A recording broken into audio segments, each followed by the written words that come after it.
Hello friends and welcome to StudyIQ. I am Joy and today in this lecture we will discuss about the usage of VVPATs in elections.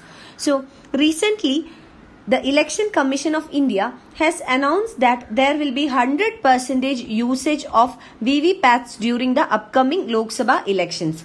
At present, VVPAT is used only in selected constituencies, in selected polling stations. So now the Election Commission, after the controversy regarding the EVMs or the electronic voting machines, it has announced that VVPATs or the voter verifiable paper audit trials will be used in every constituency, in every polling booth in the upcoming 2019 Lok Sabha elections. So we will discuss this in detail in this lecture.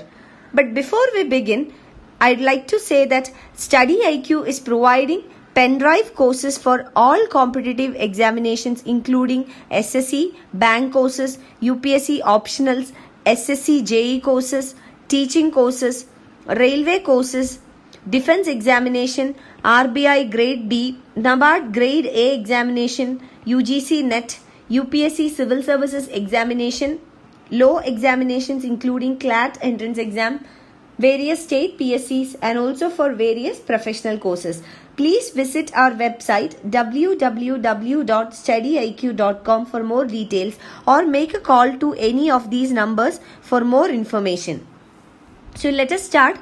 Let us first understand what is meant by VVPAT. So VVPAT is Voter Verifiable Paper Audit Trial. So VVPAT or Voter Verifiable Paper Audit Trial is an independent system which is attached to the EVM or electronic voting machine, and through VVPAT the voters can verify their votes in order to ensure that the votes are casted as intended. So this is a system that creates transparency and also verifiability to the voter. So here the voter can cross-check whether he or she has casted the vote to the intended party or to the intended candidate. So this is voter verifiable paper audit trial.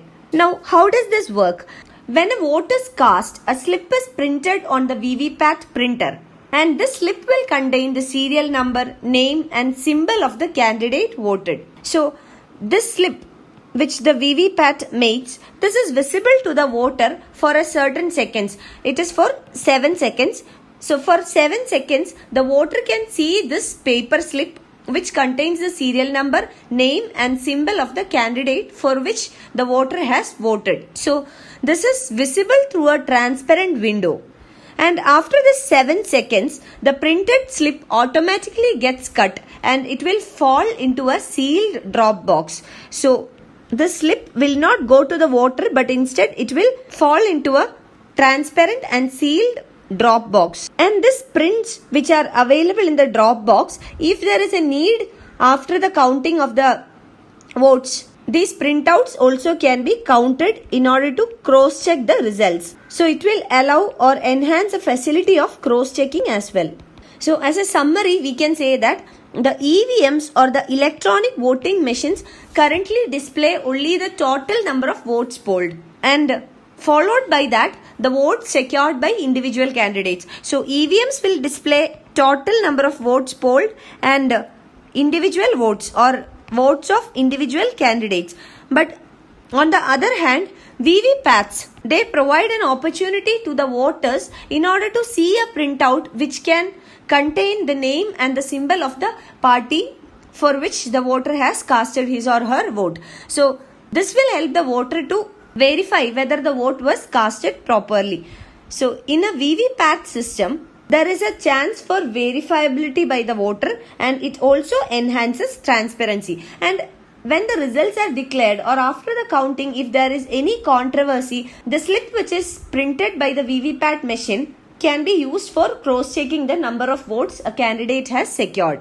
Now coming to the evolution of VVPAT system in India. So the evolution of VVPAT system in India is a result of the concern or dissatisfaction of political parties with the electronic voting machines. So many political parties has expressed their concern or dissatisfaction with the electronic voting machines in the sense that they provide lesser transparency and there is also lack of verifiability by the voters. So many parties requested the Election Commission of India in order to consider introducing VVPATs for transparency and also verifiability of the votes casted. So the Election Commission of India referred this matter to its technical committee.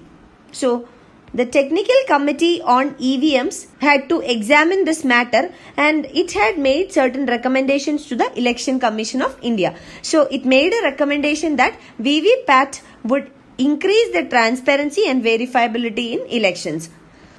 And in the year 2011, a prototype of VVPAT was made, and this was demonstrated to the technical committee and to the Election Commission. And in the same year, that is in 2011, the Election Commission of India conducted certain trial elections in order to check VVPAT system in certain places including Trivandrum, Ladakh, Cherrapunji and Jaisalmer. So this was trial experiments which were conducted in 2011 in order to see how does the VVPAT work. Now 2 years later, that is in 2013, the government amended the Conduct of Election Rules 1961. And by amending the Conduct of Election Rules 1961, the Parliament gave approval for the use of VVPATs along with the EVMs. So VVPATs can be used along with electronic voting machines. And the first usage of VVPATs was in the by-election for the Noksen Assembly seat in Nagaland in the year 2013. And after that, VVPATs have been used in select constituencies in every election to the state assemblies. That was in 2013. Now coming to 2014 Lok Sabha general elections, VVPATs were deployed in 8 parliamentary constituencies during 2014 Lok Sabha elections. Now the Election Commission has announced that in the upcoming 2019 Lok Sabha general elections, VVPATs will be used in all the constituencies. That means there will be 100% use of VVPATs. So as a result of this will improve the transparency and verifiability of the votes casted. Now let us understand what is the significance of this decision taken by the Election Commission of India. The conduct of free and fair elections is a very important provision of a democracy. And India being the world's largest democracy, every vote counts. So first of all, the EVMs along with the VVPATs will ensure that the massive election process conducted in India is in tune with latest technological advancements. Secondly, VVPATs will add to the transparency of the elections. So more transparency means there will be more reliability, and this will help to convince the voters about the sanctity of the electronic voting machines. Now there is more transparency. The voters can verify their votes, and there is also a provision of cross-checking if necessary. So this will improve the transparency and reliability of the elections. And EVMs along with VVPATs can also quicken the election process, as the counting of votes on EVMs take much lesser time than counting paper ballots. So when paper ballots were used in elections, it was consuming a lot of time. But when it came to EVMs or electronic voting machines, the time factor came down. But there were concerns associated with transparency. Now, when EVMs are used along with VVPATs, this will provide transparency, and also this will save a lot of time. And also the EVMs and the VVPATs are environment friendly.